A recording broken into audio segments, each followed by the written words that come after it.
Oh, it looks like it's going to be a beautiful day today.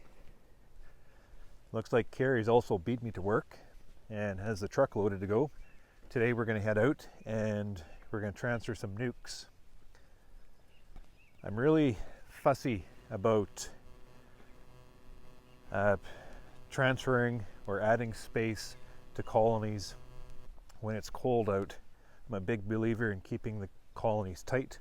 Got to keep that nest tight, especially when it's cold and cool. And through variable conditions, I just believe that the bees can maintain their house a lot better in a smaller space. But I'm looking at the forecast, and well, today's going to be 20, and then looking ahead, as long as I can depend on it, we're looking at 15s, 18s, 20s, with nighttime lows of 5s and 10s. So that is perfect to be able to transfer this equipment, these bees, into larger equipment without compromising the viability of that colony. Anytime that you change the house, you just change all those cluster dynamics within that house, and if it's cold, the bees will kind of snap back and it kind of induces stress. But when you can transfer these bees from their house into a bigger space when it's warm, they can just kind of spread out and adjust a lot more efficiently. And that's the name of the game, is to do this work without, inducing that hive to stress. You want to be able to, we want to proceed with our work in a fashion that allows them to continually develop forwards without staggering or stuttering them. The bees have started work well before we got here this morning. Just feels real good. There's streams of pollen coming into these colonies, so that is a positive sign. So we are moving forward. This is great. What we're doing in this yard this morning, and probably for most of the day, is transferring these 5-frame nucs I brought over. So what the idea is, we're targeting the strong hives, and we're using that surplus strength to boost these smaller nucs. So these smaller nucs are looking at like 2 frames of bees, maybe 3 frames of bees, patch of brood, and these little nucs need a boost. And we're using these strong colonies to do that. There's a lot of certain conditions that might result in the fact of that colony being small, mostly because it's in a bloody 5. So we're going through and we're giving it a tough call. We're assessing the brood pattern. It's tough to assess capped brood right now because we haven't had any pollen come in from to develop the older brood. They've been using supplement and other resources within their hive to be able to do that. So what we're doing is we're primarily focusing on the newly established brood, the egg laying pattern, and the young larvae. We're looking for a nice tight little nest. We're looking for lots of vigor, lots of laying, well grouped together, just all positive efforts. So with a strong 8 to 10 frame colony underneath, we use a paper towel because I like to chew through that, and it just slows down the merger a little bit. We have an excluder in, then an empty shell up top, which we're transferring this nuc up into the top box. These guys will go up, they'll mingle, they'll work together. This nest will get a boost of bees. This queen will be able to, stretch out her egg laying, create a great big nest up on top here. And in about 3 weeks, we'll come through and just simply strip off those top boxes and take them out ready for the flow.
Beautiful looking queen.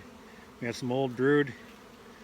Bees are hatching out, and it is filled with mature larvae, packed with full of mature larvae. And this is rimmed with younger larvae, rimmed with eggs. So this frame is just screaming ambition, is screaming vigor. So we're going to promote that.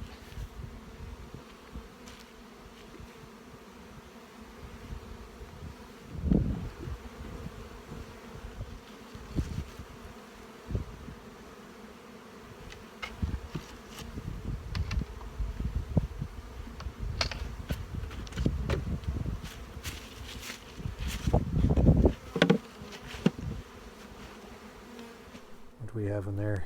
Eggs and a few graftable larvae. We're not quite like, yeah, I can't pick up any of that. That's beautiful. We're going to be grafting soon enough. Right full of eggs. See all the spotty brood, older brood, but it is right full of eggs. Right, how far down does it go? She has got, oh, they're pretty much standing right on the line. Right on the line there. So that is what we want to promote. A bit of a staggered development because of that cold weather, and now off to the races. Finished up the yard, and things looked all right. Things aren't as neat and tidy and uniform anymore. My OCD has kicked in, just looking at the irregularity to the yard now. And it's kind of caused a little bit of confusion. This yard's too big, it's a truckload, and laid out in straight rows. You know, the only way I could set them out of the winter shed. So when I change up the hive arrangement from all single boxes looking all nice and pretty to doubling some up and taking some away, it causes a little bit of confusion in the yard. So there's a little bit of drifting. You'll figure their way out. There's a lot of pollen coming in right now.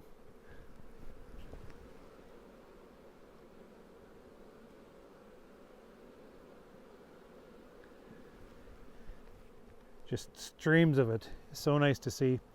And the brood nest, it is lush. I'm telling you, there's nothing like looking at a brood nest after pollen first starts flowing. That's the way it's, this is high time. This is when the nest starts to really develop. But the yard, you know, you run into a good part of the yard, and then you run into a bad part of the yard. We're not very forgiving when it comes to, you know, the condition of the queen this time of year. So if she looks at you sideways, we get rid of her, and we'll fill those places in with Nucs, and refreshing it with something that is brand new. But you know, give it 2 weeks and this yard will be absolutely booming. I can't even get out to my summer yards yet because it's too wet.